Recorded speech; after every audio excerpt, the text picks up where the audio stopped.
Oliver Talk. Bem-vindo ao seu podcast de hoje. Enjoy!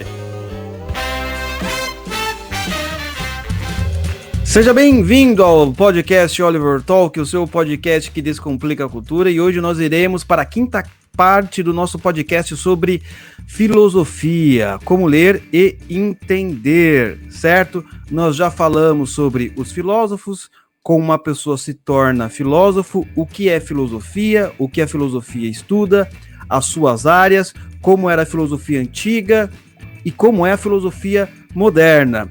Nós já falamos também sobre os estilos filosóficos, cada filósofo usa um estilo para escrever, Platão usa diálogo, Aristóteles usa tratado.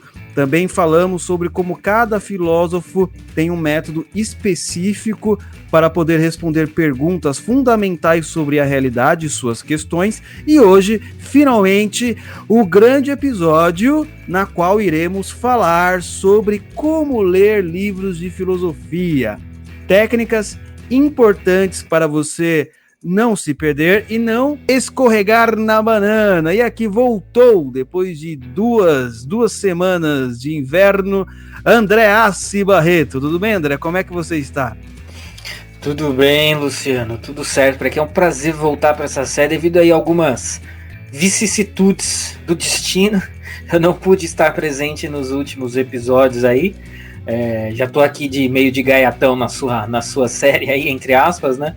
Mas tô de volta aí para esse último episódio importantíssimo e vai ser um prazer falar sobre esse assunto que inclusive, claro, todas as questões abordadas se aplica a isso que eu vou falar agora, mas muita gente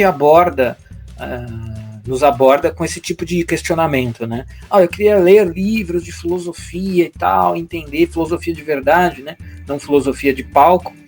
E o que eu faço, né? Para ler melhor, para ler bem, para ler e entender, para absorver a leitura, né? Para guardar a leitura, etc. Então agora a gente pode dar nossas dicas, nossos pitacos aí a esse respeito para os ouvintes aqui dessa série. Exatamente, André. A roda da fortuna não girou para você da maneira devida nessas semanas, não é? Vamos lá, finalmente chegamos agora na última parte do nosso podcast sobre filosofia. Lembrando que esse podcast de filosofia também, dessas técnicas, elas também podem ser usadas, tá? Para livros de sociologia, tá bom? Não muda muito em relação a livros de sociologia, depois a gente vai explicar o porquê, mas os tipos de leitura, os tipos de técnicas, como afirma o Mortimer Adler, não tem tanta diferença assim, não é? Então nós já falamos sobre literatura, técnicas para ler livros de literatura, certo? E lá nesse episódio, André, eu falei sobre romance, poesia, conto, teatro e leitura épica também, poesia épica, né? Então eu falei, era um episódio sobre literatura, mas eu abrangi, vamos dizer assim, um universo mais genérico, por assim dizer. No de história, nós também falamos sobre livros de história, mas também falamos sobre biografia, porque a biografia não deixa de ser também uma espécie de livro de história, porque você está contando a história do sujeito. Também nós falamos sobre notícias, não é? Que é muito importante. Como ler uma notícia? O pessoal acha que é simples, não sei o quê, mas nós falamos, não, peraí, você tem que reparar quem está escrevendo, por que está escrevendo, para qual público está escrevendo, e aí você vai perceber, nossa, não tinha reparado em certas coisas também. Um episódio que fez um bom sucesso. Na verdade, todos fizeram.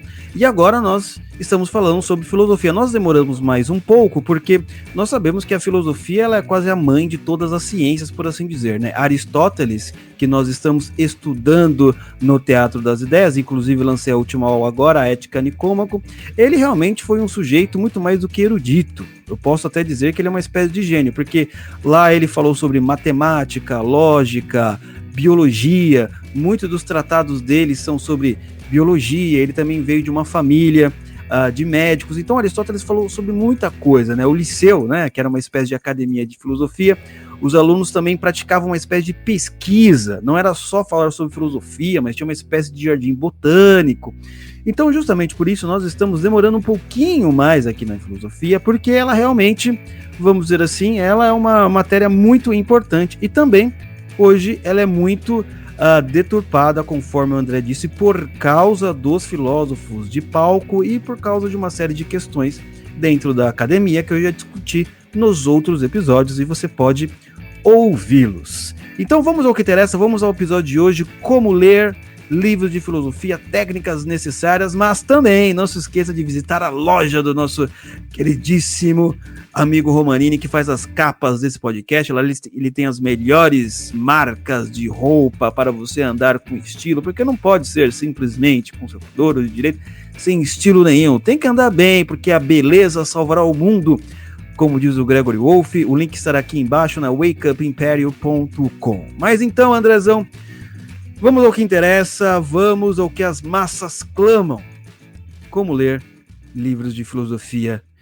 Nosso querido professor Mortimer Adler, que já está no céu, que Deus o tenha, espero que ele já esteja lá entre os anjos e entre os santos, louvando a glória do Senhor.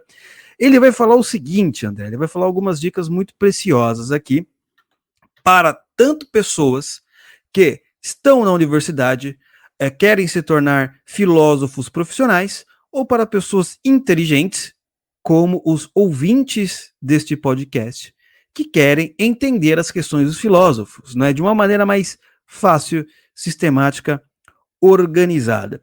Então, o primeiro ponto que ele vai começar aqui, André, ele vai colocar a seguinte questão. Primeira coisa que você precisa descobrir é qual é a pergunta que ele quer responder, certo? Cada livro de filosofia, um filósofo, ele pode responder uma ou mais perguntas, não é? Então é necessário você descobrir qual que é a pergunta que ele quer responder. Nos outros episódios, nós até falamos um pouco sobre isso, principalmente na leitura excepcional, na leitura analítica. Muitas vezes, no prefácio, tudo bem que não vai ser o filósofo, pode ser um filósofo moderno que esteja vivo, claro, mas se for Sócrates, Platão, Aristóteles, os mais antigos, vai ter um prefaciador lá que vai demonstrar, o filósofo quer responder esse tipo de pergunta, etc, etc, etc. Mas às vezes, André, tem um livro grande, que nem você deu lá no Teatro das Ideias, que é a República de Platão, que nos 2 primeiros capítulos, o Platão estava tentando, ou melhor, Sócrates estava tentando responder para as pessoas ali o que é a justiça, porque era uma pergunta que todo mundo queria saber, inclusive até hoje, né, com tudo que está acontecendo no STF, fraude eleitoral que está acontecendo nos Estados Unidos, aqui, acolá, um monte de coisa, as pessoas perguntam, e você levantou boas questões ali, apresentadas pelo Sócrates, não é? Pessoas ali chegavam e falavam, não, peraí, a justiça só existe para os mais ricos e para os mais fortes.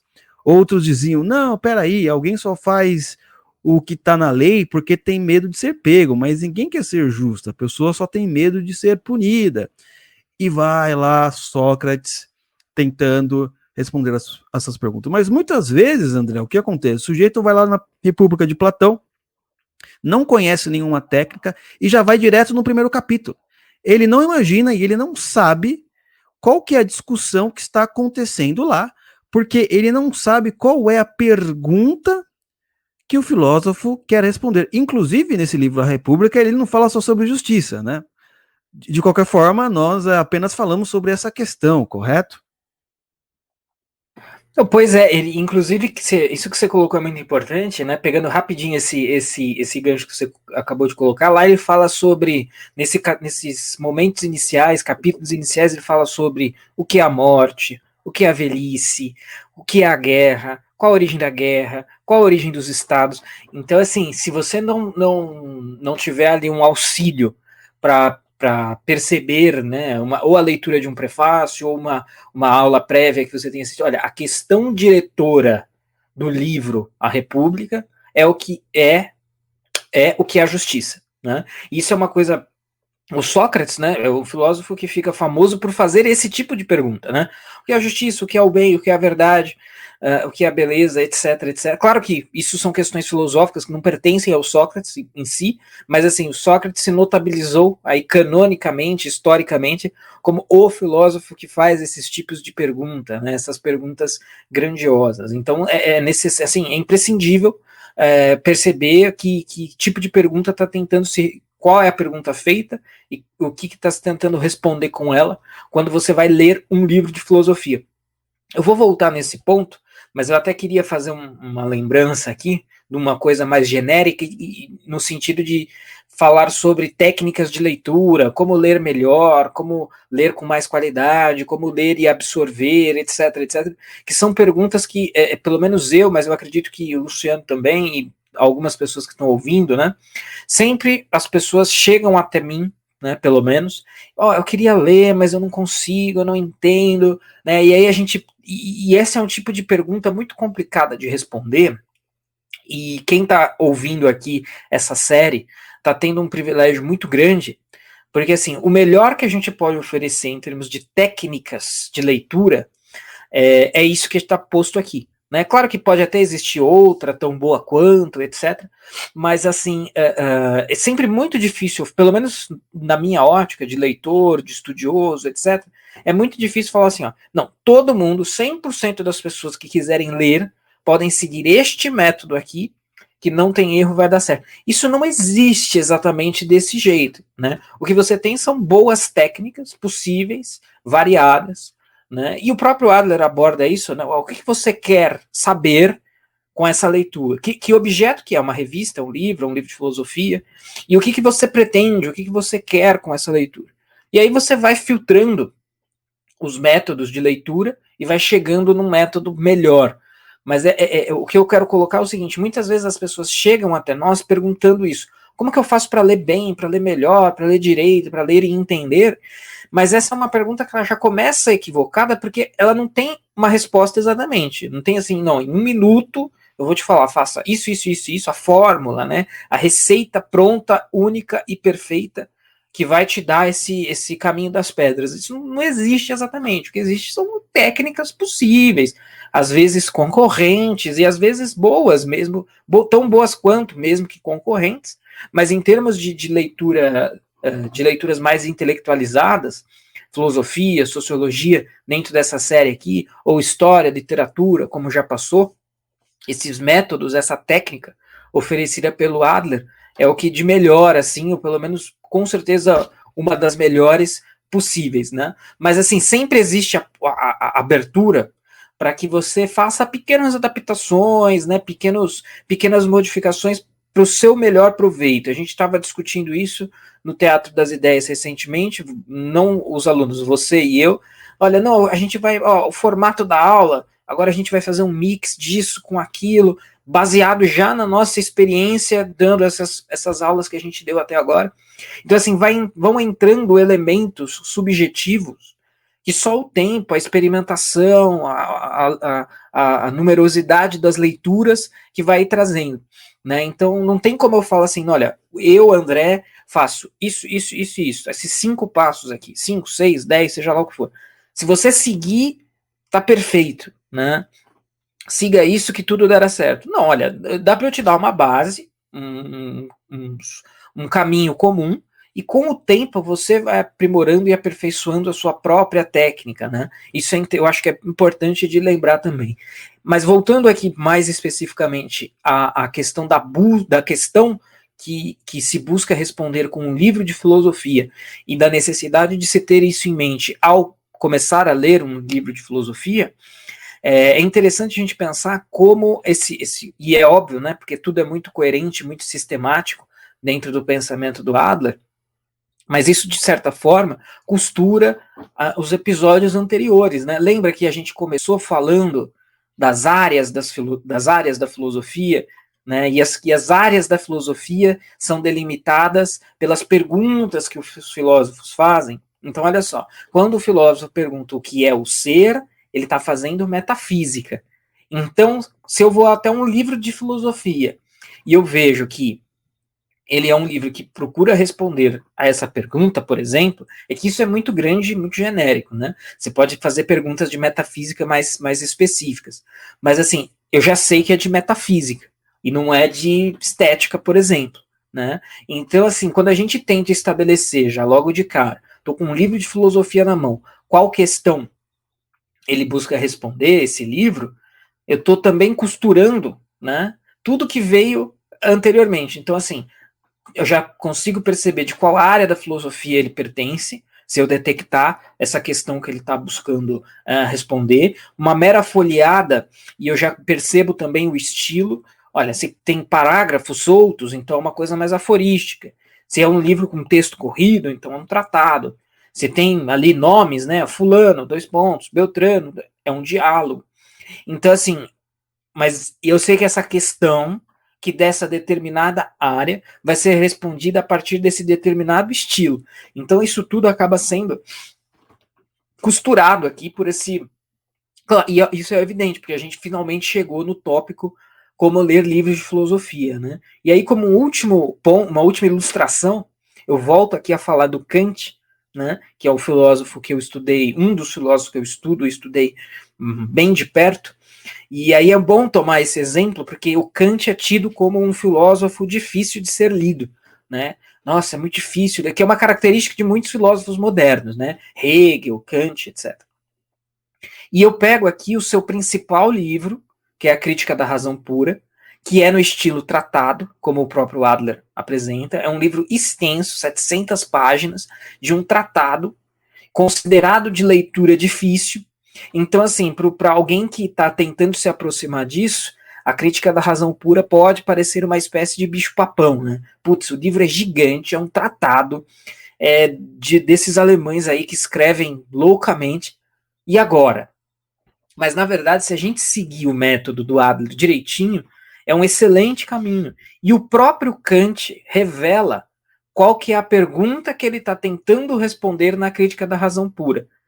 Ou seja, esse tratado de 700 páginas é dedicado a responder qual pergunta? É a pergunta seguinte: é possível que a metafísica siga o caminho seguro da ciência? É basicamente isso que ele está tentando responder na Crítica da Razão Pura. Né? Então o Kant, e pelo período em que ele está, né, um período já onde a física newtoniana já é o paradigma de ciência, né, etc. E aí ele para e pensa, caramba, ó, a física está aqui, ó, voando baixo, né, a ciência, modelo perfeito de ciência, né, ciência segura, firme, sólida. A metafísica pode ter esse tipo de... A metafísica pode ser assim também, ou a metafísica vai ficar eternamente nesses conflitos que ela fica, né? Então esse é o tipo de pergunta que o Kant está tentando responder lá com o seu tratado de 700 páginas, denominado Crítica da Razão Pura. Então só isso, né? Então quando o Adler fala, olha, a primeira coisa que você precisa fazer para ler um livro de filosofia é saber qual questão ele busca responder.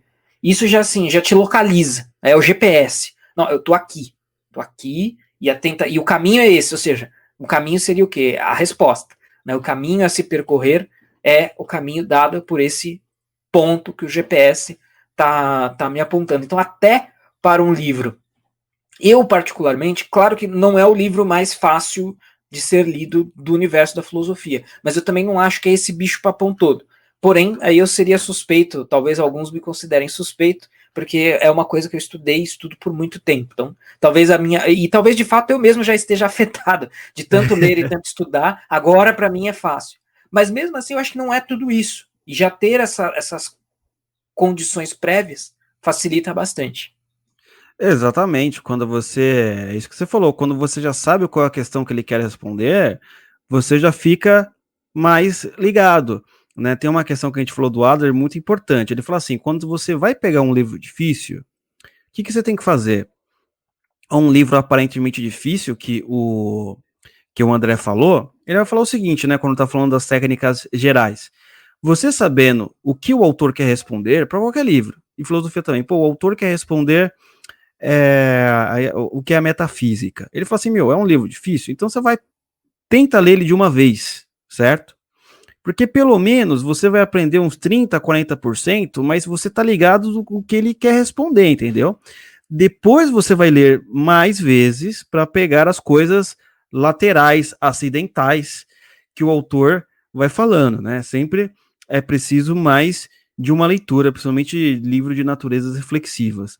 Por exemplo, sábado passado, que foi dia 28, nós falamos lá no Teatro das Ideias sobre o livro A Ética Nicômaco, do Aristóteles.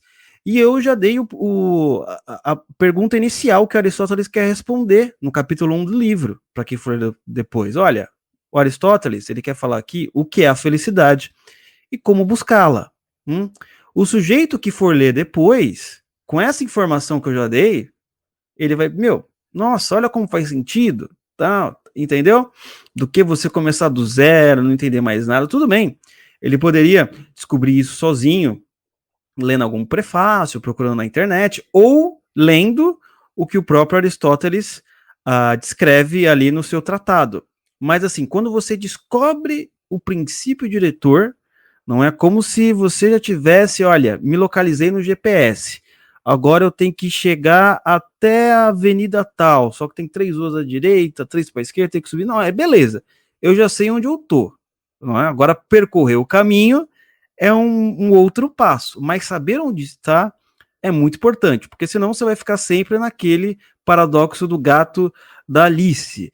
Se você não sabe para onde quer ir, qualquer caminho serve, aí você vai ler também de qualquer maneira. Mas aproveitando esse ensejo aí também, o Adler ele vai dar a segunda dica fundamental, que é descobrir os princípios diretores, né? Ou seja, quais são os princípios, os métodos que o filósofo ele usa para tentar responder às suas questões. Eu falei isso um pouco no podcast anterior, mas é muito interessante você se atentar a esses detalhes, né? Qual que é o princípio diretor, qual que é o método? O nosso amigo André aqui, que adora falar sobre Sócrates e Platão, sempre fala, né, sobre o método maiêutico, né, André? Perfeito, que é justamente a ideia de você despertar, né? Sócrates jamais atuava como o mestre que impõe aos seus alunos e discípulos, olha, é assim e pronto, acabou, porque eu estou dizendo que é. E não, olha, faz a pergunta, o que é o bem, o que é a justiça, a pessoa responde. Aí ia lá o Sócrates, não é bem assim, por causa disso, daquilo. Aí, claro, tinha por exemplo, Trasímaco lá no livro 1 da República, quer saber, dá licença, eu vou embora, e não me enche mais o saco.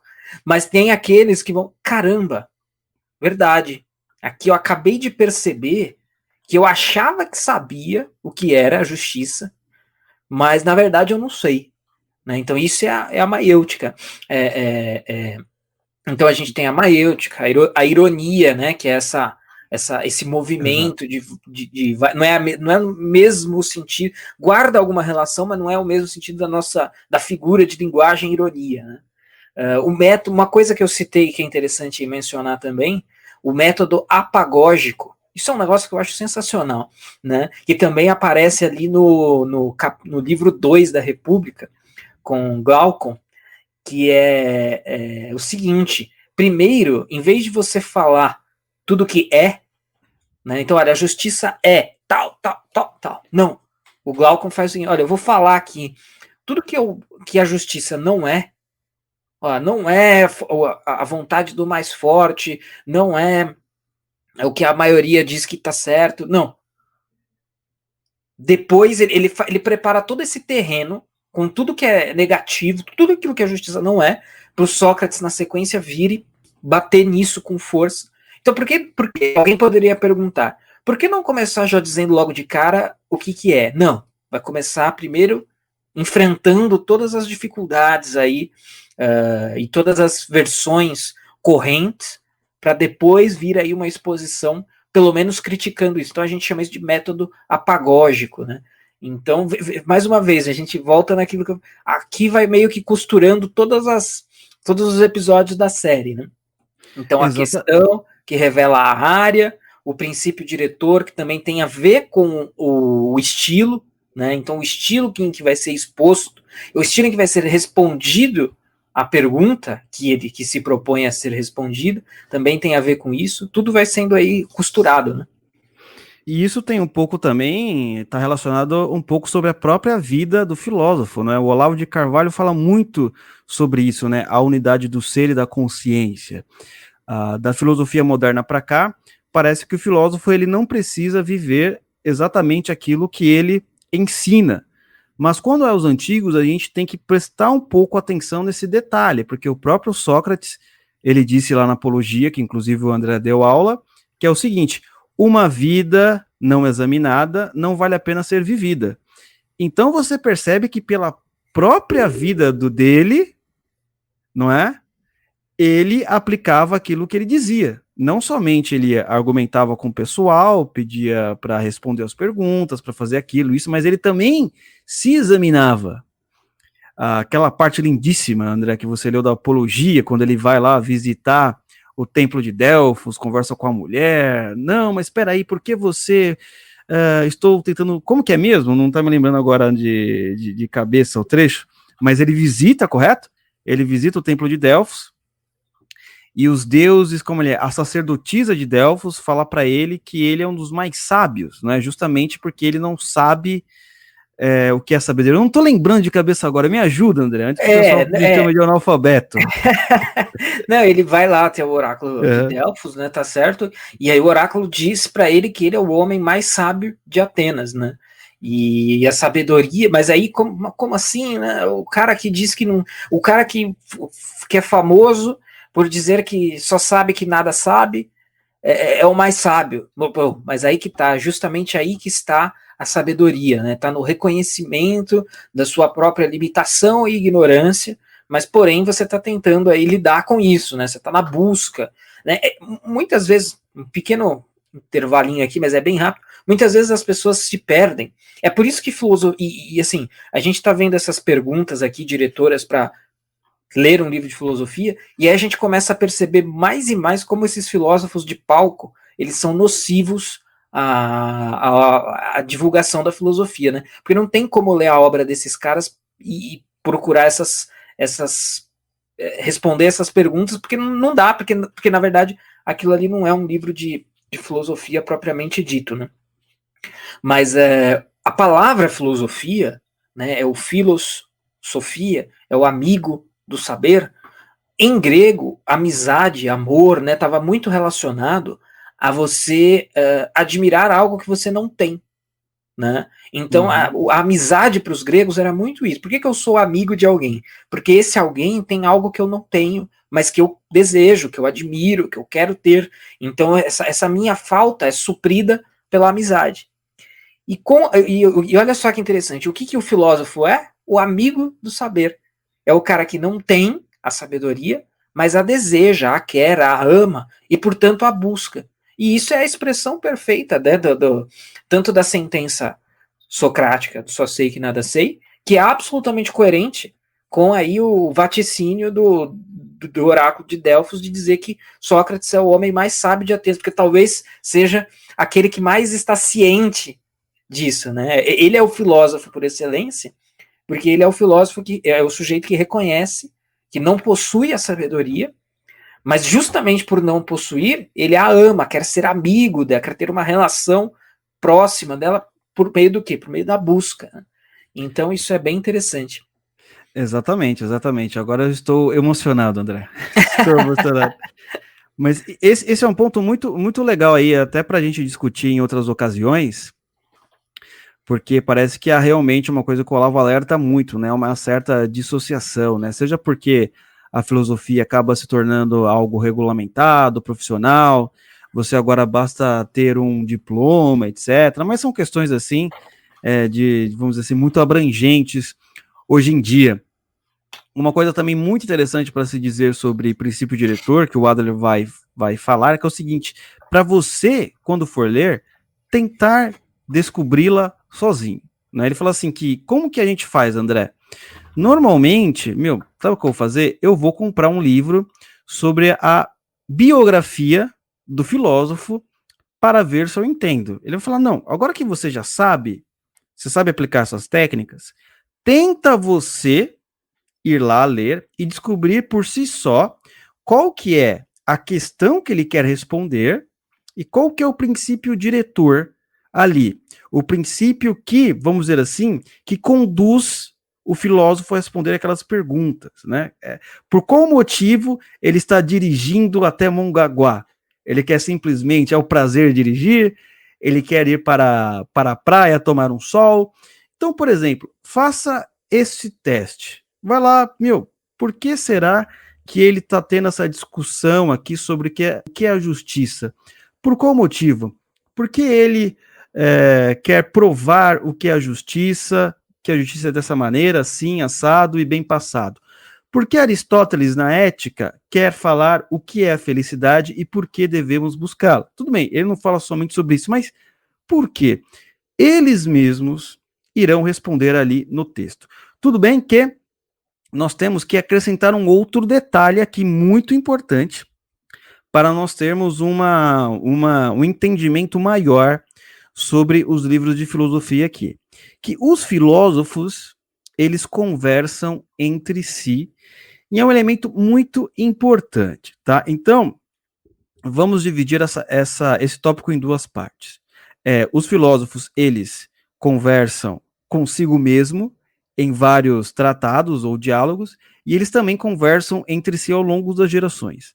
O primeiro, por exemplo, você vai encontrar Sócrates, né? Platão, na verdade, escrevendo sobre Sócrates. Sócrates ali, às vezes, ele fala que a justiça num livro como a República, mas também ele pode voltar a falar em outros livros. Não é sobre o que é o amor num livro X, mas o Y ele também volta a falar. Justamente porque essas formas de, como que eu posso dizer, diálogos filosóficos, não são formas assim tão logicamente ordenadas e acabadas. Conforme você vai lendo os livros de filosofia, você percebe que em Sócrates muitos diálogos terminam no meio, porque o cara não quer mais discutir. Aí em outro livro, Sócrates ele vai continuar a questão. Então, muitas vezes, para você saber uma resposta completa de Sócrates sobre determinado assunto, você tem que ler vários livros de Sócrates, porque está espalhado, né? Porque aquela coisa, é um diálogo corriqueiro. Tanto é que o pessoal que vai estudar Sócrates na academia, quando vai falar sobre certa questão, eles têm que ler vários livros do autor para ver se consegue encontrar uma resposta mais completa. Com Aristóteles também funciona um pouco assim, porque o que nós temos de Aristóteles hoje em dia são, tudo bem, é em forma de tratado, mas muitas vezes são notações dos alunos, não é? Notações dos alunos, algo que foi perdido, etc. Então, você vai encontrar Aristóteles falando sobre o que é felicidade nesse livro, mas também você vai encontrar em outros pequenos tópicos que é importante, sobre a lógica e por aí vai. Já os filósofos modernos, como Kant, que o nosso amigo André fala tanto, já não tem muito esse problema. Por quê? Em primeiro lugar, era mais fácil você escrever um livro dessa natureza, mais fácil comparado da época de Sócrates, claro, né? Era mais fácil você escrever um livro dessa natureza. Segundo, era mais fácil guardar também. E terceiro, o filósofo também ele conseguia escrever esses tratados de maneira mais completas e sobreviver depois na posteridade. Porque essa é a diferença, por exemplo, entre Aristóteles e Kant. O Aristóteles também escreve em tratado, mas muita coisa se perdeu. Não é de Kant, quase não. Então é mais fácil você já achar a obra completa, compacta. Não que Kant, ou Kant, alguns falam Kant, né? Kant. Não que Kant ele não vá abordar esse assunto em outros tratados, mas você vai encontrar uma resposta muito mais completa num tratado kantiano, já que o que ele escreveu foi guardado, do que no Aristóteles, porque passou muito tempo. Então existem essas dificuldades, não é, que você vai encontrar se os livros forem cada vez mais antigos. Você vai ter que achar em vários títulos para ver se ele responde aquela pergunta, né? Então é importante, se você está procurando a pergunta, o que é Deus? O que move os seres humanos? O que é a alma? Que são perguntas interessantes que o Adler coloca aí, não é? Que os filósofos antigos, eles tinham essa qualidade, eles pegavam questões do senso comum e conseguiam elaborar boas respostas. Então, o que é Deus? O que é a alma? O que é a justiça? O que é o amor? Como eu faço para ter uma boa vida? E etc. Muitas vezes você não vai encontrar somente num livro, justamente por causa dessa dificuldade com os pergaminhos, né? A maioria foi perdido, ou eles pegaram fogo, ou enfim, foram jogados fora. Aconteceu alguma coisa aí nesses 2000 anos de história. Quer acrescentar algo, André, antes de eu ir para segundo do como os filósofos conversam entre si? Não, com certeza. Eu acho que assim, isso do ponto de vista da questão, assim, eu sempre penso nessa, como eu disse no começo, né? Essa coisa das pessoas que nos abordam meio desesperadas, tentando ler filosofia e não conseguindo. Uma das angústias é justamente esse problema da conversa dos filósofos entre si ou entre ele mesmo, né? Como você colocou bem na obra X, a obra Y do mesmo filósofo, né? Você sabe que eu estava e estou, né, estudando uma questão em Platão, visando aí virar um projeto de doutorado, que é a questão da ordem. E aí eu tive que, por exemplo, eu quero estudar a ordem em Platão, mas então para qual livro eu vou? Né, para qual diálogo? Bom, eu tenho que ir para a República, eu tenho que ir para o Timeu e eu tenho que ir para o Fédon, por exemplo, porque a ordem na alma, a ordem do cosmos e a ordem na sociedade. Então é a República, a ordem na sociedade, o Timeu a ordem no cosmos, o Fédon a ordem no indivíduo, que é a alma. Uhum. Então assim, mas aí pensando nessa pessoa, putz, eu quero ler eu quero ler, eu quero entender. Bom, vamos supor o seguinte: que ela queira ler e entender o problema da ordem em Platão também. Mas peraí, eu não vou ter que ler um livro só? Eu vou ter que ler todos esses 3 ou mais alguns? Isso às vezes é um empecilho para as pessoas ao ler livros de filosofia, porque ela tem que a bagagem que ela tem que trazer, muitas vezes, às vezes sim, às vezes não. Eu acho que tem 2 caminhos possíveis para superar esse problema. O mais óbvio é, sim, você vai ter que ler tudo. O menos óbvio e menos correto é meio que você usar, o menos correto não, mas o menos óbvio é você usar aquela estratégia que você falou que o Adler recomenda. Olha, o livro difícil, lê tudo, meu amigo. Vai ficar alguma lacuna, por um lado, mas por outro, você vai pegar alguma coisa também, né? Então, assim, não se sintam acanhados, né? Não tenham esse receio. Caramba, mas eu quero ler, eu quero entender a questão da ordem em Platão. Eu vou ter que ler 3 diálogos? E, na verdade, e aí quanto mais você lê, você vai descobrir também que na questão da alma, em Platão, ele foi profundamente influenciado pelos pitagóricos. Putz, agora eu vou ter que, além de ler esses 3 diálogos, talvez mais algum, talvez o Gorgias, talvez o Político, e ainda vou ter que ler, assim, estudos sobre os pitagóricos. A coisa vai virando meio que uma bola de neve, né? Tem gente que, dependendo do quanto a questão toca, a pessoa vai querer ler tudo, dependendo do quanto essa questão é importante para a pessoa.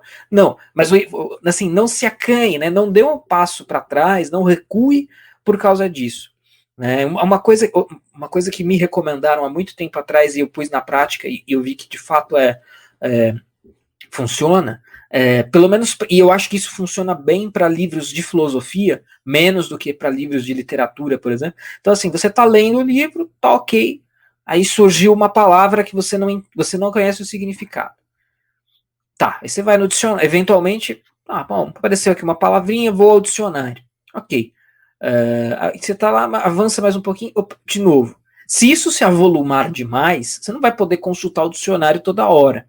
Quer dizer, você até pode, mas assim, isso vai atravancar a leitura. Então faz o seguinte, meu amigo, vai embora.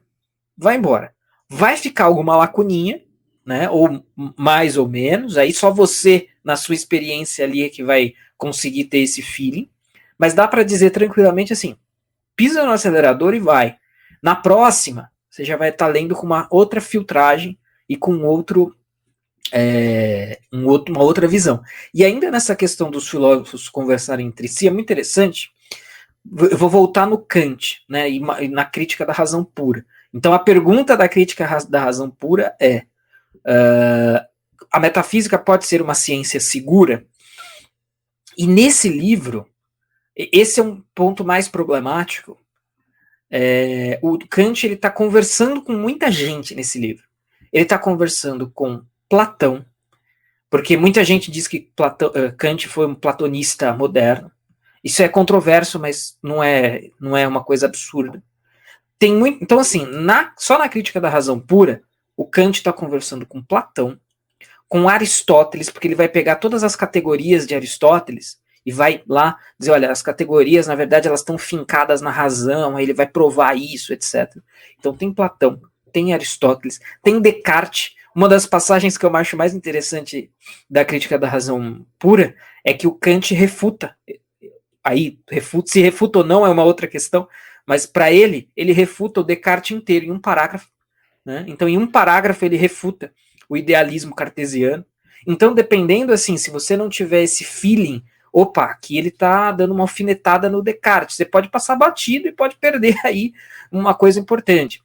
Exatamente. Então, tem Platão, Aristóteles, Descartes, Hume, né? David Hume. Então, assim, ele está conversando com muita gente também, né? Com ele mesmo e também com muita gente de fora. E às vezes, é que assim, eu estou pegando um exemplo extremo, que é a crítica da razão pura, mas isso para o pessoal já sentir atenção. Exatamente. Se preparar para o melhor e para o pior, né? Uhum. Mas eu acho que é um livro onde tem muito nítido esse ponto, né? Então mas veja, por que isso também, por um lado, as pessoas se sentem atravancadas para ler por causa disso, mas por outro, vamos supor que você saia daqui querendo ler a crítica da razão pura. Você já, mesmo que você não domine, então para ler a crítica da razão pura eu preciso dominar Platão, preciso dominar Aristóteles, preciso dominar Descartes, preciso dominar David Hume e outros ainda. Não precisa dominar absolutamente, é porque até é possível, evidentemente, mas é difícil e vai te tomar um tempo que muitos não têm. Mas você pelo menos já sabe que ali é um livro que tem um diálogo, né? Existe uma conversa entre o que o Kant está propondo, a questão que ele está tentando responder, e isso tem muito a ver com Tomás de Aquino, na minha opinião, do ponto de vista metodológico. Porque o Tomás de Aquino fazia isso. Né? Antes de responder a pergunta, eu vou ver a resposta que todo mundo já deu e mostrar por que ela é insuficiente, por que ela está errada, Exatamente. etc, etc. Então é meio que depois de um certo tempo na filosofia, isso vira praxe, porque o sujeito ele não descobriu a roda, né? Então se você vai falar de metafísica, o Kant lá em 1786, ele não está descobrindo a roda. Um monte de gente já falou um monte de coisa sobre filosofia, e ele não pode simplesmente fechar os olhos e falar, não sei de nada, não vi nada, vou aqui inventar a roda do zero. Então exige que se tenha ciência dessa conversa, né? Dessa a cultura filosófica, né, também, né? Perfeito. Que nós chamamos. Isso daí, Andrezão, é muito interessante, porque eu gosto muito dessas leituras que você tem que ler algo anterior para entender a próxima. Eu sou, tipo, fanzaço, assim. Por exemplo, você tá lendo Sócrates e ele cita Pitágoras. E aí ainda fala o livro, vou procurar qual que é o livro de Pitágoras, sabe? Eu gosto de... É assim que se monta também uma lista. O pessoal fala toda hora, como é que monta uma lista de livro? Você lê um autor, o autor vai te indicar alguma coisa sobre o outro autor que você leu, que nem nesse caso do Pitágoras. Você acorda do Pitágoras, o Pitágoras vai citar fulano de tal, você vai ler lá, Tales de Mileto, Tales de vai citar lá o Heródoto, você leu o Heródoto e pá, e vai indo. Eu adoro esse tipo de leitura. E assim também que se forma bibliografias e lista de leituras, porque um autor indica o outro. Isso é muito interessante nesse ponto de vista. Esse negócio da leitura que você falou também é muito interessante. Esse negócio, mas aí ficar consultando dicionário, isso é como se você estivesse dirigindo um carro. Você imagina, você vai pegar uma estrada pela primeira vez, não é?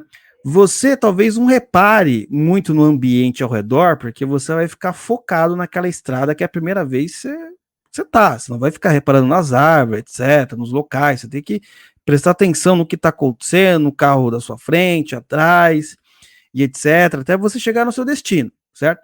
Mas conforme você vai viajando pela mesma estrada, você já fica mais experiente, agora você já começa a reparar, nossa, eu nunca tinha percebido naquela árvore, já terceira vez que eu passo por aqui e não reparo nessa árvore.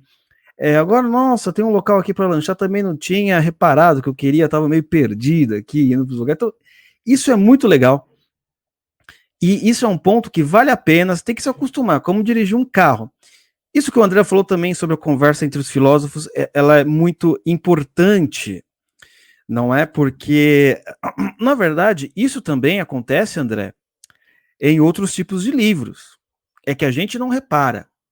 O pessoal não repara. O pessoal, quando lê Machado de Assis, por exemplo, não repara o quanto Machado de Assis bebeu de autores que viveram antes dele. Shakespeare, Platão, por aí vai. Porque justamente não leram os autores anteriores, né? Então, Machado de Assis cita, fala e não sei o quê, e não tem, as pessoas não conseguem perceber essa grande conversação. Então, por exemplo, lá no Teatro das Ideias, a gente está fazendo exatamente isso. O Andrezão começou a ler Apologia de Sócrates, que fala sobre o julgamento de Sócrates. O livro segundo, André, que é o Critão, o que é? É o livro que o Sócrates está pronto para morrer, um dia antes dele falecer. E ele já foi julgado, etc. Se você não lê Apologia, por exemplo, você até consegue ler, mas você fica... por que ele está preso? O que está acontecendo que ele vai morrer? Você encontra algumas coisas interessantes, de fato, mas você fica um pouco assim, etc. Não é? E depois nós lemos o quê? Aristófanes, que mostrava como Sócrates era visto pela população. Um velho louco que ficava falando com as estrelas e nada com nada, que ficava ensinando a juventude a se corromper e ensinava as pessoas a se enriquecer de modo ilícito. Aí você vai formando, não é? Depois você vai ler a República, pá, entendeu? Aí estamos agora em Aristóteles. Faz todo sentido, porque Aristóteles foi discípulo de Platão. Então, essa conversa entre os filósofos, ela é muito importante se você quiser ter um ordenamento lógico do que está acontecendo no mundo. Não é verdade? Se você for ler um livro de filosofia agora, que nem o André falou, tudo bem, você quer responder uma pergunta lá, o que é metafísica, o que é o ser? Tudo bem, talvez você ache a pergunta ali e você consiga satisfazer as suas necessidades. Porém, você vai perder a grande conversação. Por que ele está citando Sócrates aqui? Por quê? Porque você não seguiu o negócio, vamos dizer assim, de uma maneira ordenada. Isso, se a gente for pegar exemplos da igreja cristã, é simplesmente você ver a história da igreja, os discípulos de Cristo discutindo questões teológicas de maneira ordenada. Então, primeiro Jesus Cristo ressuscita, depois lá em livro de Atos dos Apóstolos, eles têm que discutir se Jesus é Deus ou não, eles têm que discutir se um gentio que se converte, aquele que não é judeu, tem que fazer circuncisão ou não, tem que discutir o que é um sacerdote de Cristo ou não. Aí os que vieram depois deles vão aumentar essa discussão. Depois vai vir conceitos, por exemplo, como trindade. Esse termo trindade, você não encontra nos primeiros escritos, né, que está na Bíblia. É um conceito forjado depois para justamente falar de maneira mais compacta e é um símbolo daquilo que está escrito nas Sagradas Escrituras. Porém, se você não leu o que os apóstolos escreveram, talvez você fique meio perdido se você for direto lá para São Tomás de Aquino e saber o que é trindade. De fato, você vai ter que ir antes. Exatamente nesse caso, na filosofia, não muda nada. Olha que interessante, André, que eu estou falando da igreja, mas acabei de citar um filósofo, que é o Santo Agostinho, né? É a mesma coisa. Pois é, olha a conversa entre si aí, né? Então. E isso é legal, porque a filosofia, ela vai conversar com todas as áreas, não é? Da ciência, da literatura e da teologia. Isso é muito interessante. Eu acabei dando um exemplo aqui, sem querer, de Santo Agostinho, não é? Mas você vai encontrar exemplos na própria ciência, com Galileu, Ptolomeu, entre outros, na história, com Plutarco, na matemática, na geometria de Euclides, a própria Academia de Platão, né, tinha os dizeres, você não pode entrar aqui se você não for geômetra, ou não gostar de geometria. Então você percebe que existe uma grande conversação, não só entre os filósofos, que vai indo de Platão, de Sócrates, Platão, Aristóteles, depois vai indo para os outros, não é? Chegando em Descartes, Kant, ou não tem antes também, tem os filósofos medievais, aí chegando nos modernos. Ou até os que estão agora. Por exemplo, o Olavo de Carvalho tem um livro, né? Aristóteles em Nova Perspectiva. É um diálogo que ele está fazendo com Aristóteles sobre as 4 formas de discurso aristotélico. É um diálogo, é uma conversa. Pô, você pode ler aquele livro do Olavo, numa boa, você vai lá descobrir o que ele quer responder com aquele livro, qual que é o objetivo daquele livro e qual que é o método do Olavo. Ok, você descobre lá. Porém, sem a leitura, você entende, mas fica aquela coisa, ele tá falando com quem? Ele tá dialogando com quem? Nossa.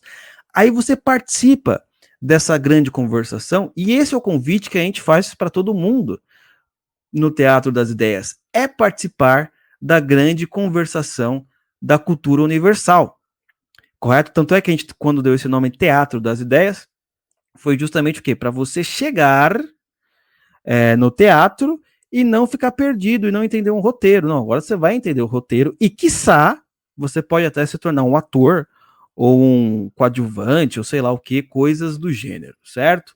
Então vamos para o nosso próximo tópico. Você quer acrescentar algo mais, André? Não, é isso mesmo. Subscrevam. Voto pro relator. Exatamente. Então tem uma coisa muito interessante. Por exemplo, antes de ir, eu lembrei de um exemplo. Por exemplo, o que é arte? Existe uma discussão. Eu lembro do último episódio que eu falei sobre arte moderna. Alguém perguntou assim, não, arte é isso. Eu falei, meu amigo, os caras estão 700 anos discutindo o que é arte, os filósofos. Existe, assim, a questão. Muitas vezes, o artista em si, talvez ele não entre em questões filosóficas, né? Porque o artista em si, ele tem que gastar 12 horas por dia para aperfeiçoar a sua técnica.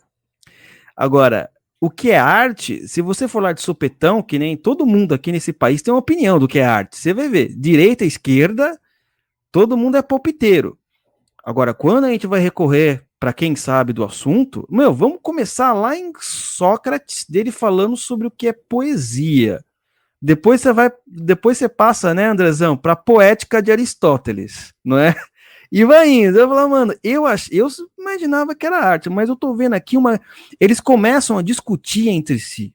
Não é simplesmente também uma questão monolítica, né? O pessoal deve estar pensando assim, então o que o Sócrates falou, cada um foi acrescentando uma coisa, outra foi cada um acrescentando, etc, etc, etc, e na verdade só aumentou as informações. Não. Há uma discussão. O pessoal vai discutindo, às vezes muda, né? Muito se fala da própria relação entre Platão e Aristóteles, aí que Aristóteles tinha uma visão um pouco diferente de Platão, e às vezes o Aristóteles pensava assim, não, tem a substância, e o Platão não, o Teatro das Ideias não, mas as formas que vivem, né, lá em cima, etc. Então, há também essa discussão, que é muito interessante, se você tiver essa consciência que tem a discussão. Mas mudando para outro assunto, que é a coerência dos filósofos. Isso é uma coisa muito interessante, porque as pessoas, elas têm que entender que os filósofos, ao longo das suas vidas, eles vão mudando de opinião. Eles vão percebendo que não era exatamente aquilo que eles imaginavam. E nós temos vários exemplos disso, né? Então o filósofo X, ele faz uma tese pensando que, não, peraí, eu acho que, na verdade, Deus, ele é assim. Mas depois passam uns 30 anos, ele não era isso que eu pensava, é totalmente diferente. Então, por que isso é importante? Porque você vai ficar esperto quando você for ler um filósofo, porque você vai ter aquelas diferenças, não é? Que a gente fala aqui, o jovem Marx e o velho Marx. Por exemplo, falando sobre Marx, um bom exemplo. Existem diferenças no Marx. Por exemplo, poucas pessoas conhecem, quem não estuda, só conhece Marx por falar mal, o que é normal, né? Todo mundo fala mal de Marx, tem pessoa que fala bem e pessoa que fala mal. Mas conhece só o velho Marx, que escreveu lá o livrinho, né? Que no final tem aquele chamado, aquela convocação, trabalhadores do mundo, proletários do mundo, univos. Qual que é o nome do livro, André? Agora me fugiu da cabeça. Essa frase eu acho que está no Manifesto Comunista. O Manifesto Comunista. Mas, por exemplo, se você for ler o jovem Marx, tá? Você vai perceber que tem aspectos diferentes ali. Ele era mais kantiano, ele tinha até uma certa tendência liberal mesmo, no sentido liberal da palavra. Só que depois o velho, ele vai mudar uma série de concepções, tá? Então, por que eu tô falando isso? Porque quando você for ler um filósofo, você tem que também saber, mais ou menos, qual que é a fase dele. Porque às vezes você vai pegar uma pergunta que ele respondeu quando ele era jovem e quando ele era velho, não é? Ele mudou todas as opiniões. Isso aconteceu também, André, em outras áreas da ciência, por exemplo, do conhecimento humano, por assim dizer. Na própria semana do modernismo brasileiro, né, o sujeito que escreveu aquele famoso livro do índio, hoje os nomes estão me fugindo tudo, Andrezão, me ajuda lá, Macunaíma, qual que é o nome dele mesmo? Mário de Andrade. Mário de Andrade, né, escreveu lá o livro rapidinho, uma semana, eu fui ler aquele livro, não gostei, achei ruim mesmo, né, muitos amigos aí, não, que eu tô com esse livro aqui no travesseiro, livro de cabeceira. Eu falei, cara, só eu que não gosto desse livro, eu tô com um problema, então. Aí eu descobri o Rodrigo Gurgel, que também não gosta, fiquei a alma. Falei, então eu não sou o único esquisito. Mas você pode ver, depois o Mário de Andrade manda uma carta para o amigo dele que escreveu, e hoje tá fugindo todos os nomes, mas o Câmara Cascudo, né, que escreveu, ele escreve uma carta e diz, mas eu escrevi aquilo ali e eu me enganei. Não era, que a gente estava sendo levado para no espírito da época, do modernismo, querendo mudar tudo. Só para você ter uma ideia de exemplos, não é? Então, você tem que observar que, às vezes, o filósofo, ele não é muito coerente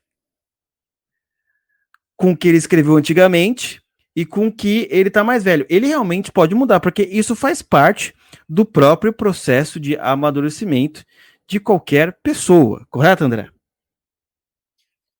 Corretíssimo, isso que você ponta. Esse assunto é muito importante, essa questão da coerência interna da obra do filósofo. E aí eu quero fazer uma distinção entre os modernos e os antigos, mas eu vou fazer mais para o finalzinho da minha fala. Enquanto você começou a apontar aí essa questão importantíssima, o cérebro começou aqui a me bombardear com informações. Eu lembrei de um livro, agora que recentemente a gente releu várias coisas do Platão. E o Platão também é um cara que tem uma reflexão jovem e uma reflexão madura. A primeira é muito marcada pela presença de Sócrates, evidentemente, e um pouco mais otimista. O Platão maduro, já menos socrático e um pouco mais pessimista. Eu lembrei de um livro bem negligenciado do Platão, e até tem seus motivos para ser negligenciada, porque a autenticidade é até duvidosa, né? Tem gente que diz que é do Platão, tem gente que diz que não é, mas é a Sétima Carta do Platão, é um dos livros mais tardios, se de fato for do Platão, é um dos mais tardios, e onde a gente vê já, a gente sente muito o Platão maduro e as mudanças aí do seu pensamento de quando ele era jovem para quando ele está maduro, né? Então a gente fala disso do Marx, como você falou, né? O Marx jovem era mais idealista, mais hegeliano, né? Toda aquela discussão dos jovens hegelianos, né? A ideologia alemã e tal. Depois tem o Marx mais maduro também. A gente fala isso do Wittgenstein, né? Só que a gente fala primeiro Wittgenstein, segundo Wittgenstein. Mas aí tem um ponto importante da gente fazer aqui uma separação, que se você ler o corpus platônico inteiro, a gente vê uma coerência interna no sentido de interpretação geral da obra de Platão. Tem aquele livro que o Olavo sempre recomenda, que é do Miguel Reale, não, do Giovanni Reale, que se eu não me engano é a doutrina não escrita de Platão. Eu não sei se esse é o nome, sim, se esse é o nome exato do livro, mas é um livro que trata justamente disso. O Giovanni Reale leu a obra, o corpus platônico inteiro, e chegou ali a uma interpretação que se você cruza com as obras de Platão, você fala, não, de fato, isso aqui é a interpretação. O Platão, certo ou errado, bem ou mal, mas o que ele quis dizer foi isso aqui. E isso é uma característica dos filósofos antigos, dos filósofos clássicos, ao passo que nos modernos isso é muito mais complicado. Então ou seja, ao fim e ao cabo, nos antigos, você inevitavelmente você acaba encontrando a coerência interna do filósofo, a coerência do filósofo. Já nos modernos, o negócio é muito mais difícil. você pode chegar a encontrar uma incoerência, ou seja, o filósofo, sem romper com o que ele disse na juventude, ou às vezes não é nenhuma questão de juventude ou de velhice, mas de livros ali escritos de forma muito próxima, você consegue encontrar interpretações contraditórias para as ideias daquele filósofo, para a filosofia dele, digamos. Um exemplo, para quem quiser um exemplo rápido disso, basta ler aquele livro do professor Olavo, Maquiavel ou A Confusão Demoníaca. Ali o Olavo mostra como os próprios comentadores canônicos de Maquiavel dizem que você pode interpretar a obra de Maquiavel de 3 ou 4 maneiras, de maneira absolutamente fundamentada na obra. Então, assim, onde que está a coerência do Maquiavel? Não tá, né? Não tem. E isso sem mencionar o problema da paralaxe cognitiva, que é o que você citou lá no começo, quando a gente estava falando dos princípios diretores, e você falou que o Sócrates não defendia na teoria e praticava os seus princípios diretores. Nos modernos, a gente tem esses dois problemas, né? Uma confusão dentro da própria obra, em que você praticamente fica inviabilizado de encontrar uma coerência, enquanto que nos antigos... Porque mesmo que você tenha divergências entre o jovem e o velho, até para você poder dizer isso, é porque tem uma coerência, né? Agora, em alguns modernos, como o Maquiavel, por exemplo, você não consegue nem chegar... Então, se você não consegue chegar a uma coerência, é porque existe uma incoerência que, se a gente levar a sério os comentadores canônicos do sujeito, ela é insuperável, esta incoerência. E ainda tem a questão da paralaxe cognitiva, que é o sujeito... Não existe coerência entre o que o sujeito defende no campo das ideias e no campo da prática, né? E aí a gente tem também o próprio Maquiavel, porque ele falava, olha, o príncipe que chegar ao poder deve eliminar todos aqueles que o ajudaram a chegar no poder, porque se ele não fizer isso, esses terão poder para, né, puxar o tapete dele ali, prejudicá-lo, fazer com que ele perca o poder. Bom, se a pessoa lê o Maquiavel e segue o itinerário dele, a consequência inevitável disso é o extermínio do próprio Maquiavel, né? Então, se eu cheguei ao poder graças ao Maquiavel, opa, agora é hora de eu matar o Maquiavel. Então, assim, a sua teoria extermina a sua prática, né?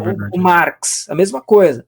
Não, porque a classe com consciência, por excelência, é o proletário. Pô, o Marx nunca foi proletário. O Engels nunca foi proletário. Pelo contrário, era um burguês que sustentava e dava a possibilidade do Marx poder escrever ali, sustentando a sua produção. Então, assim, o eixo isso que é a paralaxe cognitiva, né, do que o Olavo fala. É o eixo da prática e o eixo da teoria, não paralelos, mas concorrentes, né? E então essa questão da coerência do filósofo, a gente precisa... Talvez isso ajude um pouco menos no sentido de como ler, e agora, como é que eu vou ler? Não, leia. Leia, né, mas assim, leia de maneira precavida, seja um pouco mais precavido em relação aos modernos, né, na hora da procura dessa coerência.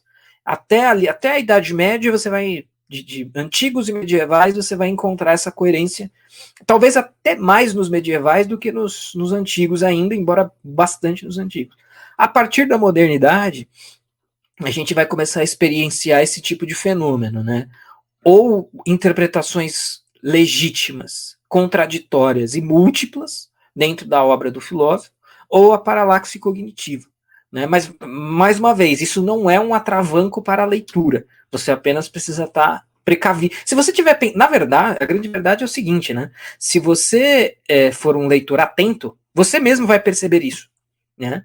Quer você esteja ouvindo a gente aqui e parta para a leitura, né, mas se você já leu, já percebeu e está só confirmando aqui agora, o caminho é mais ou menos o mesmo, né?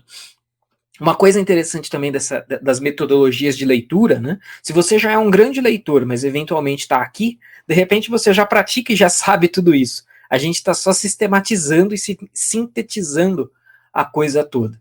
Mas eu não podia deixar escapar esse ponto da coerência interna e desse pequeno à parte aí em relação aos modernos e os antigos. Exatamente, André, mas a gente tem vários exemplos disso análise que a gente faz de livros esquerdistas, nós analisamos aqui o livro de duas filósofas, entre aspas, que elas se colocam como filósofas, mas eu sou da tese, ou melhor, eu acredito, assim como Giovanni Reale também, que um filósofo é aquele que tem um método filosófico, aí tem uma própria filosofia. Analisamos o livro da Márcia Tiburi, analisamos o livro também da Djamila Ribeiro, que se coloca como filósofa e feminista, não é? E a gente percebe uma incoerência interna com aquilo que fala, com aquilo que pratica. Quem ouviu o nosso último episódio da análise, da série Análise, percebeu o quê? Não, peraí, a moça tá falando que ela é oprimida, que ela não tem espaço, que tudo é racismo. Por outro lado, você vê a moça na Rede Globo, nos melhores programas, na melhor editora, recebendo dinheiro do capitalismo branco, sujo, você fala, opa! Não é? Então, isso que assim, nem considero que ele na verdade é um livro de filosofia, né? Aquilo ali só está replicando de maneira porca certa ideologia americana que chegou aqui no Brasil. Mas você percebe o problema desse eixo, não é? Em várias pessoas e nos filósofos, ou melhor, vou colocar como pensadores, tá? Que também já é um elogio, assim, já é muito elogioso o negócio. Mas você também percebe já uma certa incoerência, não é da prática, quanto do que fala. Por exemplo, no livro da Márcia Tiburi que nós lemos, e aqui falamos, você pode procurar aqui no podcast, tem o livro dela, Como Conversar com um Fascista, não é? Você tá lá, ela falando como que é um fascista, e assim, peraí, você tá falando que o fascista é assim, que o fascista não conversa, que o fascista não tem diálogo, que o fascista não sei o quê, mas quando alguém quer te questionar, a primeira coisa que você faz é sair fora. Quando alguém que é de outro espectro político quer conversar contigo, debater, você sai correndo, você xinga todo mundo com esses palavrões políticos. Então, esse problema na modernidade que você está citando, a gente já vê claramente, não é, nos ditos pensadores de esquerda, na relação entre o eixo, a relação entre aquilo que fala e a prática, que é de fato uma coisa que vai se tornar, não, já é uma epidemia, essa já é uma epidemia que está antes aí do vírus chinês, né? Essa pandemia de paralaxe cognitiva está aí há séculos já. Eu quero terminar então com uma frase do nosso querido Mortimer Adler, para terminar a última parte aqui. Ele vai falar o seguinte, André: não há nada que um filósofo possa fazer diante de um problema além de pensar nele. Não há nada que um leitor possa fazer com um livro filosófico além de lê-lo, o que significa, como sabemos, pensar nele. Não há outro auxílio além da própria mente. O filósofo pede apenas que você use seu bom senso e suas observações diárias do mundo em que vive para saber se ele está certo ou não. Essa é uma frase muito legal, porque o que ele está fazendo? Eu gosto daquela frase do Eric Voegelin, não sei se é o Eric Voegelin que falou disso, ou alguém que estava dando uma aula sobre o Eric Voegelin, disse assim, cara, qualquer ideia que você for ter, que estiver forjada, que alguém falar, filósofo, pensador, tira ela lá do mundo das ideias, das abstrações infinitas, e testa na realidade. Traz ela para cá.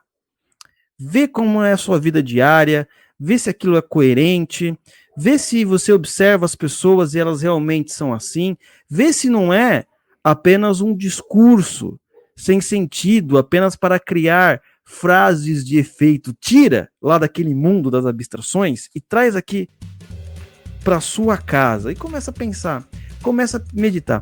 É esse o convite que os filósofos estão falando, já que essas ideias que os filósofos têm, os métodos, muitas vezes você não pode testá-lo num laboratório como se fosse uma máquina, conforme eu falei. Não dá para você testar num laboratório com métodos empíricos, com máquinas, etc.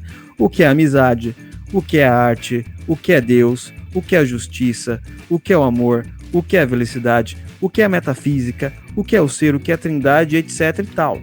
Você tem que pensar nelas e verificar se existe uma coerência lógica. Para isso você precisa também meditar profundamente sobre isso.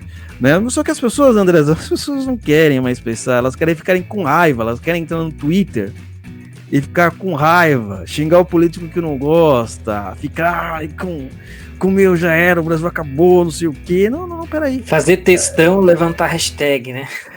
Não, peraí. Aceita esse convite, para um pouquinho, pensa no que cada filósofo tá falando. Algo mais? Quer acrescentar algo aqui, André? Não, é isso mesmo, queria aí falar que fechamos essa série aqui, parabenizar você por idealizar aí não essa fechamos, série. Não. Fechamos o ciclo da filosofia. O ciclo da filosofia. Tem mais 2 semanas, eu acho.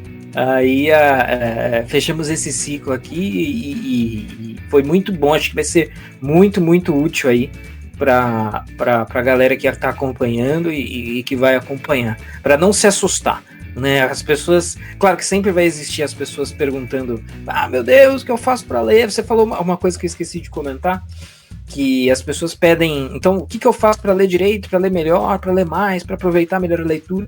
E também as pessoas, me recomenda aí uma lista de ciência política, de filosofia política, de seja lá o que for, de introdução à filosofia.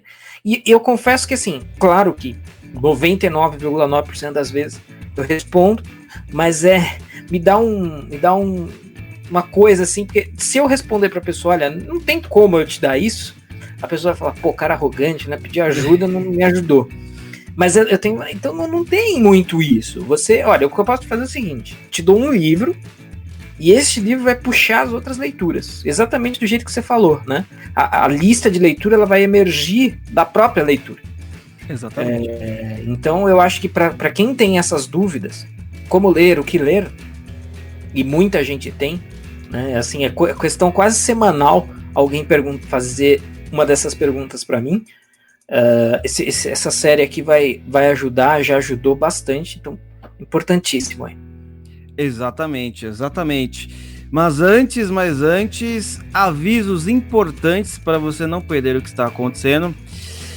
Saiu, Andrezão, a nossa revista Cronos, número 7 do podcast 61 a 71, com toda a bibliografia, vários episódios legais. Tem episódio ali sobre C.S. Lewis, tem o nosso episódio sobre o Chesterton, tem episódio sobre o analfabetismo funcional, tem mais um episódio que você fez sobre Eric Voegelin, a nova ciência política, se não me falha a memória.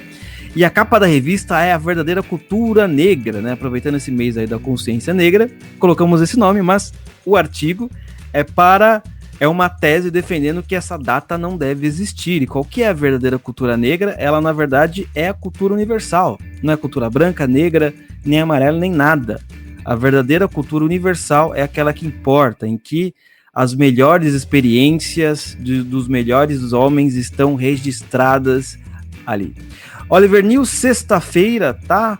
Nosso programa de discussão. Sexta passada foi muito legal, nós falamos sobre Jordan Peterson, o que estava acontecendo com ele e o que vai acontecer. Sexta-feira, sempre às 8 horas, ao vivo no YouTube. Nós estamos pensando não, a nossa ideia também é já colocar em podcast, não aqui, a gente vai colocar em um outro podcast, só que a gente tá fazendo a vinheta. Tem que ter uma vinhetinha, não pode colocar lá no seco, né? Tem que ter uma vinhetinha, né? Domingo agora, a nossa live sempre, às 8 horas. Saiu um novo episódio da Vida Intelectual, em que eu discuti, baseado nos livros de Sertilhan, A Vida Intelectual, evidente, o silêncio interior. Então, se você quiser aprender a pensar, meditar de uma maneira mais aprofundada, o que é esse silêncio interior, o que é o barulho interno da nossa alma, como que a gente tira isso, o que a gente faz, como é que a gente consegue ter uma verdadeira medida da nossa realidade, daquilo que está acontecendo. Essa aula é para você. E também saiu o último episódio do Teatro das Ideias, não é? O último episódio que foi sobre livro A Ética Nicômaco, né? Em que se discute o que é a felicidade e também conversa, olha só, com o livro do penúltimo episódio que o André fez sobre a República de Platão, que é a justiça. A despeito de Aristóteles falar sobre a felicidade, ele também vai falar sobre a justiça, assim como Platão falou, porque é importante você ter justiça para ser feliz, porque senão não faz sentido, certo? Você pode acessar tudo isso que eu te falei, tanto a Vida Intelectual, a revista e o Teatro das Ideias, no nosso Oliver Club, que é o nosso clube de assinantes, e você se torna o nosso aluno lá, R$ 29,90 por mês ou R$ 290 por ano. Está aqui o link na descrição para você simplesmente sair dessa vida sem sentido e começar a pensar que nem Platão. Uma vida não examinada não vale a pena ser vivida. Certo, André? Muito obrigado pela sua participação, sempre acrescentando aqui para o nosso público, para a nossa audiência, aqui as suas palavras de assaz, sabedoria e mistérios filosóficos, correto? Certíssimo, é um prazer, muito obrigado e espero mesmo. Acho que é essencial essa série e todos tirem proveito. Excelente, então também agradeço a você que está me ouvindo e nós voltaremos na próxima semana falando sobre, também vamos continuar na série, mas falando sobre um outro assunto muito importante, sobre educação, sobre o problema educacional e que podemos fazer, que todo mundo fala, Paulo Freitas, o que podemos. Próximo episódio, no próximo capítulo, no mesmo horário, às quintas, às 6 da manhã, no seu podcast que descomplica a cultura. Fui.